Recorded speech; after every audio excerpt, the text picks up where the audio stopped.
Vou passar agora a palavra para o Geise, por favor, fazer sua pergunta.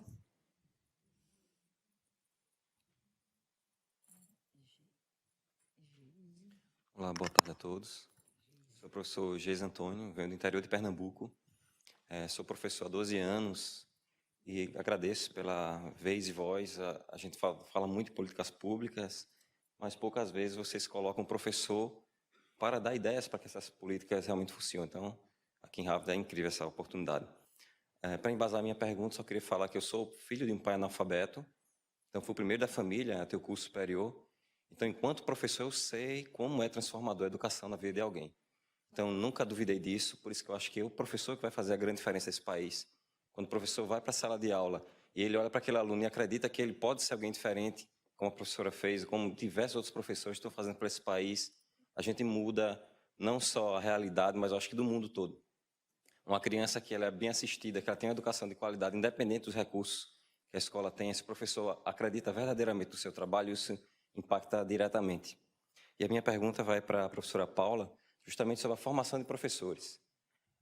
Pede-se muito que a gente faça alunos criativos, inovadores, mas não nos ensinaram, enquanto professor nas academias, a ser esse professor criativo. Então, nos cobram algo que às vezes não nos dão. Temos professores fazendo trabalho incríveis, mas eu só aprendi a ser professor na sala de aula. Me disseram que ia chegar numa sala de aula onde estaria uma turma homogênea, todos bem alimentados, vindo com uma educação regular, e não é verdade. A gente encontra uma diversidade incrível, pessoas que passam fome, apanham em casa. Aí eu comecei a descobrir por que aquele aluno não faltava, porque era o único local que ele tinha para se alimentar. Então, todas essas variantes interferem diretamente na aprendizagem.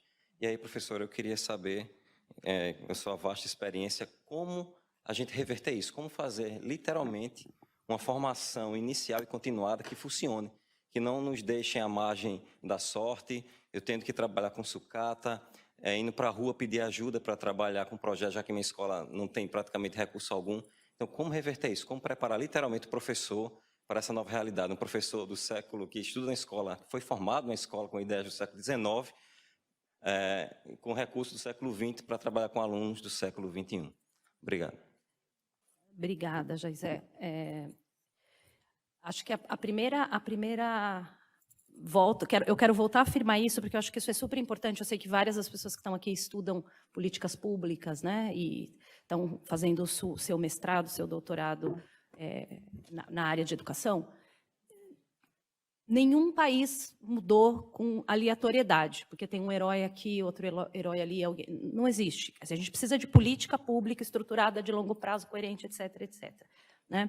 E uma delas tem a ver com o formato da formação de professores. Volto a dizer, o bom de você estar lá atrás é porque esse caminho foi percorrido por outros países.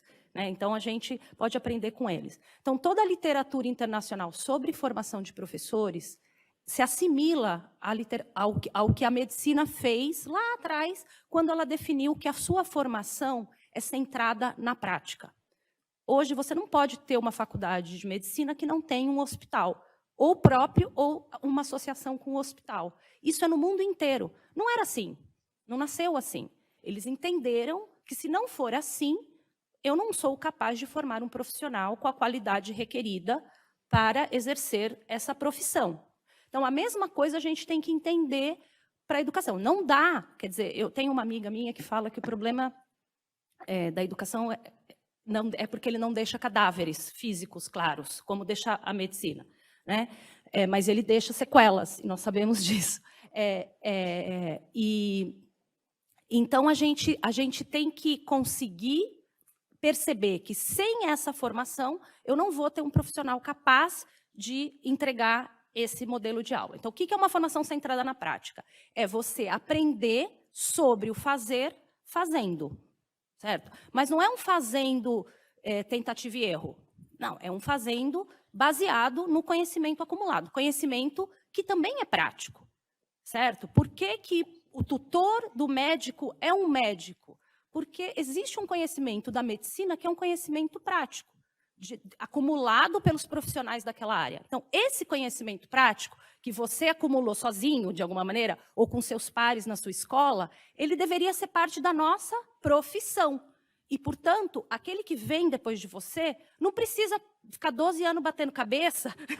Né? Então, entender isso, por isso que eu digo que é uma agenda de profissionalização. Agora, isso passa por perceber a complexidade do trabalho que vocês dois fazem, que nós fazemos. Eu também sou professora, fiz pedagogia, né? A diretora. Entender a complexidade. Porque as pessoas que estão fora acham que é tudo fácil. Ah, não entende como que não consegue fazer. Né? E você tem que aprender a fazer isso no contexto onde você vai atuar.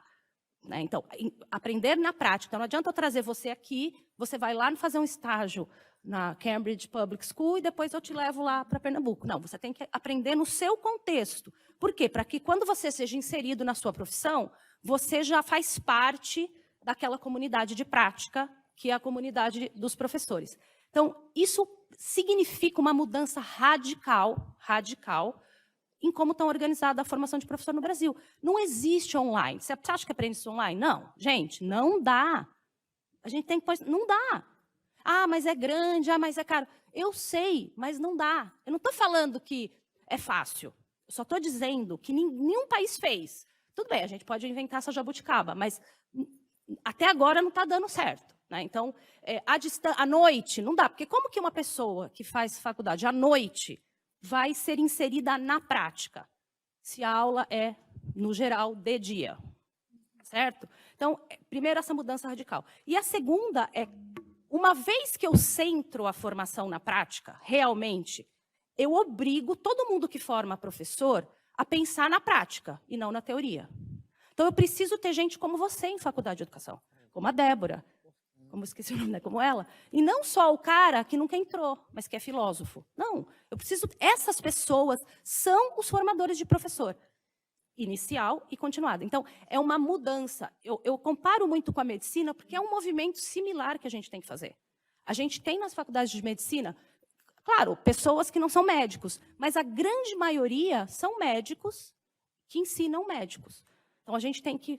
Isso valoriza a profissão. Isso agrega status à profissão, independente do salário. Eu não estou dizendo que o salário não é importante, tá? Também tem que ter, porque senão eu não atraio. Mas você entende? Então, eu acho que essa é a agenda. Essa é a agenda. E a gente precisa de gente que nem você, a Débora, a diretora e as pessoas que estão aqui estudando política pública. E os caras que estavam no debate de ontem que quer ser presidente do Brasil. E os deputados e todo mundo.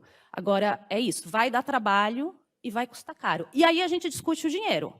Concordo? É ineficiente e tal. Agora, essa agenda custa caro. Eu formo professor num país que abraçou essa agenda. Primeiro fechou tudo que é à noite, fechou tudo que é online.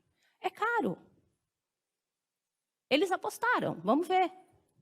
Eu acho que a gente vai comer poeira, mas... Só que a sorte do Brasil é que é grande, né? Eles são pequenininhos. É isso. Obrigada pela pergunta.